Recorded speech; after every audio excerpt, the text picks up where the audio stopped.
salaamullaahi calaykum.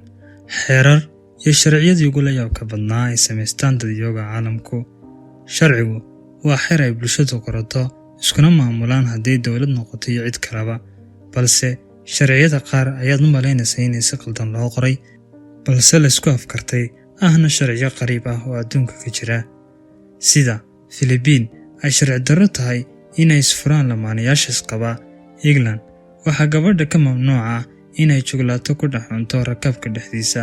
China waxaa sharcigu dhigayaa in lagu ogol yahay inaad dishid hal cunug, haddaad ilmo kala dhashana waxaa laydinka qaadaya ganaax. Thailand waxaa sharci darro ah inaad ku istaagto lacagta. Greega hadday lamaanayaashu doonaan inay isguursadaan, sharcigooda waxa uu dhigayaa inay wargeysyada ku faafiyaan guurkooda kuna qoraan luuqadda waddanka.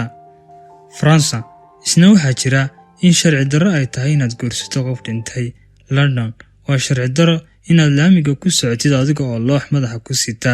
Hong Kong waxaa jira sharci u fasaxaya gabadha inay disho ninkeeda haddii aragto isaga oo khiyaamaya, waxaana ku waajiba inay ku disho gacmaheeda iyadoo aan adeegsanayn wax hub ah ama nabar ah. New York sharcigu waxa uu dhigayaa inaad bixisid lacag dhan $35,000 haddaad tuntid hoonka gaadhiga. Magaalada Victoria, Australia waxaa mamnuuc ah inaad iska bedeshid leedhka hadduu kaa xumaado haddaadan aqoon u lahayn cilmiga dabka. Switzerland waa sharci darro inaad xamaamka gashid wixii ka dambeeya 10 habeenimo. Florida waa sharci darro inaad weel u dhigato biyaha roobka, waana lagu ciqaabaa beeraleyda iyo ciddii kale ku kacda ficilka. England waa mamnuuc inaad ku dhex dhimato golaha baarlamaanka dhexdiisa.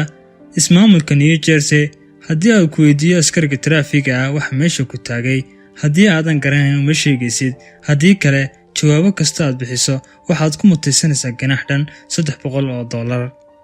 Texas haddii aad rabtid inaad dil geysatid, waxaa sharcigu dhigayaa in 24 saacadood ka hor aad sii ogeysiisid askarta. Singapore waxaa mamnuuca inaad xajada buufisid, haddii aad samaysidna wax lagaa qaadaya ganaax dhan $1,000. Burma inaad heshaa internet waa mamnuuc, haddii lagugu qabtana waxaad mutaysanaysaa xabsi. Thailand waxaa sharci darro ah inaad gurigaaga ka baxdo adigoo aan wadan dharka hoose.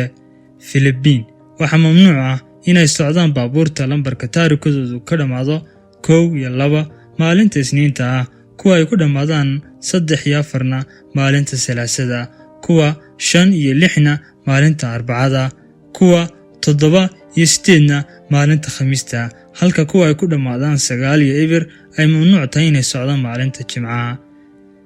Switzerland haddii aad ku ilowdid furaha gaadhiga dhexdiisa isagoo furan, waxaad ku mutaysanaysaa ganaax. Sweden ma lagu fasaxayo inaad rinjiyeysid gurigaaga haddii aadan wax ogolaansho ka haysan dowladda. Singapore haddii 3 jeer lagugu qabto adigoo qashin ku tuuraya waddooyinka, waxaa lagu marsiin doonaa ciqaab ah inaad maalinta Axadda nadiifisid waddooyinka adigoo sita boodh ay ku qoran tahay ma ilaalin jirin nadaafadda waddooyinka.